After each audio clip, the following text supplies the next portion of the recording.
Now I'm taking you back to New York, where I speak to Kim Stagliano about her book, All I Can Handle, I'm No Mother Teresa. Kim is the mother of 3 beautiful daughters, all of whom are on the autism spectrum. She is the managing editor of Age of Autism, an online daily newspaper. Kim is an amazing mother and someone you really should know all about. Okay, so this is the book that I'm talking about, and this is Kim, the woman that I told you had to meet. Kim, tell us about this book. I've read it. I couldn't put it down. I thought it was fabulous, and people will know that I don't recommend, I never have recommended a book, and I cannot recommend this book highly enough. So All I Can Handle, I'm No Mother Teresa. We'll tell you in a minute how you can get it, and you'll be able to go to our website and we'll direct you to where you can get it as well. But most importantly, I need to speak to Kim about why you wrote the book. Sure. And why, I think people should read it because I think it covers everything. And if you're feeling bad, there's parts in the books that will make you feel better about yourself. It makes you cry, it makes you laugh, and it's just everything. And I think when you put the book down at the end, you feel you can do it. Yes. My goal in writing the book was not just to tell our story. Mark and I have 3 daughters on the spectrum. And as other parents with kids on the spectrum know, it's a tough slog. It's not easy.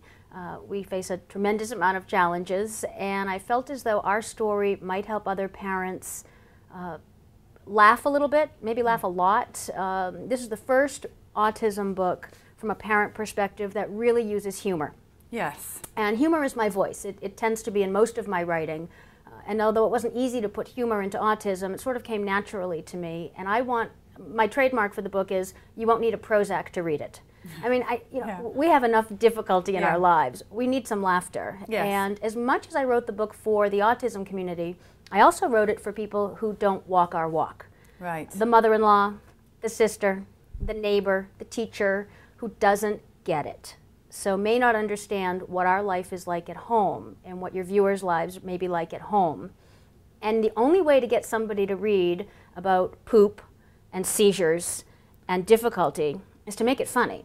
So I sort of followed the Mary Poppins spoonful of sugar approach. And I had an interview in Dallas, and the interviewer said to me, I don't know about sugar, Kim, it's really a spoonful of snark. And it is snarky, because that helps readers to laugh along with the story and continue reading. Because it is true, as mothers of children with autism, at the time something is so awful. Yes. But when I look back at some situations that I thought I would never get through. But now that I look back, I actually do laugh at them. Sure. But then that's because I think also when your child is progressing and you can see the light at the end of the tunnel, you can laugh.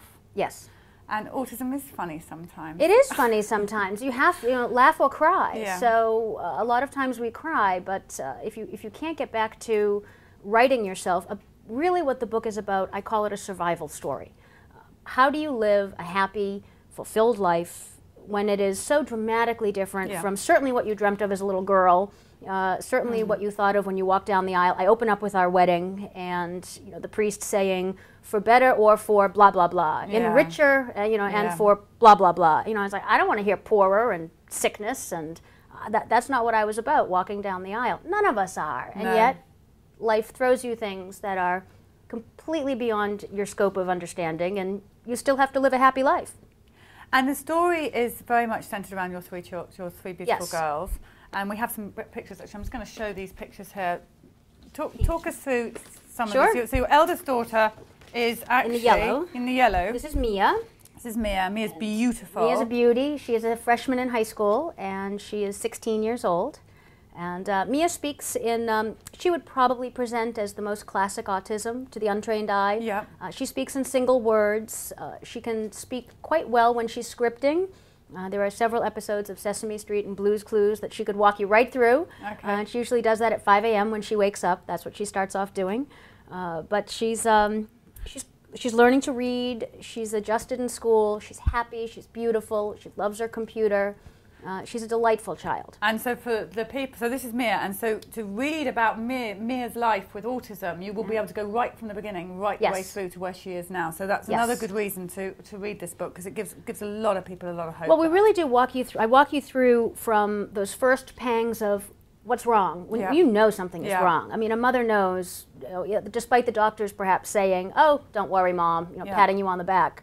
You know when something is off in your child, and the book really goes from wedding day through diagnosis day, through what a day in the life is like with autism. So it will give readers a good glimpse. Absolutely. Now, number 2. And of 3, because most people don't generally have 3 children. No, don't have 3, and certainly not 3 girls. No. I mean, autism tends to affect boys far more than girls, so we are unique among the unique. Yeah, and actually I'm getting more and more calls from parents of girls saying there's Yes. just not enough out there for them. Right. So this is, again, another good reason. Yes. And these are your other 2 beautiful Yes, daughters. Gianna is 14 years old. She's in 8th grade, and Isabella, we call her Bella, and she lives up to her name. She's a beauty, Yes, and she really is 10 is. years old. Okay, and they're all doing really well now, aren't they? They're coming along. They're in public school, and they're happy, and they sleep well, they eat well, they're healthy physically right now, and I think our kids work harder than any other children in the school. So, okay, so that's good news, and that's again the book. So everybody's going to get that. We're going to put it on our website, so you'll be able to click right through to where you can buy this book. But as Kim says, a great present actually for Yes. educating people in the family who need, and we all need that, Yeah. and teachers, annoying neighbours that don't get it. Yes. Get them to read this. The other thing that Kim is the managing editor of Age of Autism. Yes. And everybody needs to know about Age of Autism. If you don't know what it is, a daily newspaper online. Is that a good way of describing Yes. it? Mm-hmm. It's an online newspaper. Online newsletter. It doesn't cost anything, and you get up-to-date information daily, and more than one thing going up a day. And Yes. Kim, tell us how people can find you, and the kind of things that you cover on Age of Autism. Sure.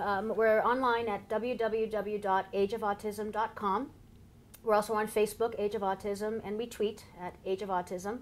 And we cover the autism epidemic from the inside out, and from the perspective that autism is a man-made epidemic, that it is treatable. We have a section on treatment. We have a section on the current news. We tend to pick up the stories that the mainstream media refuses to follow. We cover Dr. Andrew Wakefield extensively and his work, and we're a gathering place now for people. We feel like home to people. We're a blog format, so we have commenting, and we've really built a family where readers can come in and comment, oh my gosh, I didn't think anyone else felt this way. I didn't realize this was the case, and they can chime in, and we have really nice conversations going back and forth between the readers, and that's really what I love about it, is that Age of Autism has become a home for a lot of people. Free expression as well. I mean, what's great is you can write the way you feel. We read stuff that's not, as you say, not banned, and then you can write what you want back, and there's nobody censoring it, obviously, unless it's completely abusive, which we won't put up with. No, we have guidelines of what we allow and what we don't allow, and we're pretty strict with them. But overall, it's just a lively debate on from families who. I say in the book, and I tell everybody I speak to, autism can be extremely isolating. It can make you feel very lonely. The door closes, it's you and your child, and what we've been able to do online is build a community of support. And I think if you have support, you're less likely to lose your temper, you're less likely to do some of the more hideously traumatic things that we've seen happen in the news, both abroad and here in America, and where parents are snapping. That's a function of lack of support. And what we've built at A of A is a system where parents can come in and get the dreaded cyber hug. Okay, well now Kim, we're just going to tell you something. But we know how hard you work at Age of Autism, and everyone is so grateful. The viewers out here that don't know Kim this will be a good way of learning a bit more about Kim, but there are many, many organisations that know how hard you work and have asked me to do some things today and to talk to you about something. Okay. Nobody knows how to thank you, and it's very difficult to know how to thank anybody, but this is the twist in the whole thing. Okay. For your absolute dedication and hours and hours and hours of long writing and working for Age of Autism. We know you get up very, very, very early, and we know you go to bed very late editing and doing that and getting that information, for writing this book that's going to help so many. On behalf of everybody, wants you to get the Autism Trust Richard Barber Award. Now, here's the problem. We can't get it through customs because it's a spiky thing. I don't know if you've seen it. It's a flock of birds, and they're made in Tasmania. It's made by this wonderful guy in Tasmania, and he packs them up and sends them over to England. And we now have to pack that back up and send it. The only way we can get it through customs is if it's packed up properly. So Carol and I couldn't bring it over to give it to you today, which is what we wanted to do. Thank you very much. But we wanted to do it on the Sky Show because we wanted everybody to know about you and how important it is. And we don't know how to thank you, and this is one way of thanking you. We'll get that through the post. Thank you very much. And past winners of the award have been Dr. Wakefield, Dr. Krigsman, Jim Moody, Stephen Edelson. So My gosh. well deservedly The in pantheon. there with them. And thank you. Thank On you. behalf of everybody, Wow, thank you so much. Thank you, everybody, very much. It's my pleasure and it's my honor. And I do it for my kids and I do it for all of our kids because we're a family. We are a family. Thank you, Kim.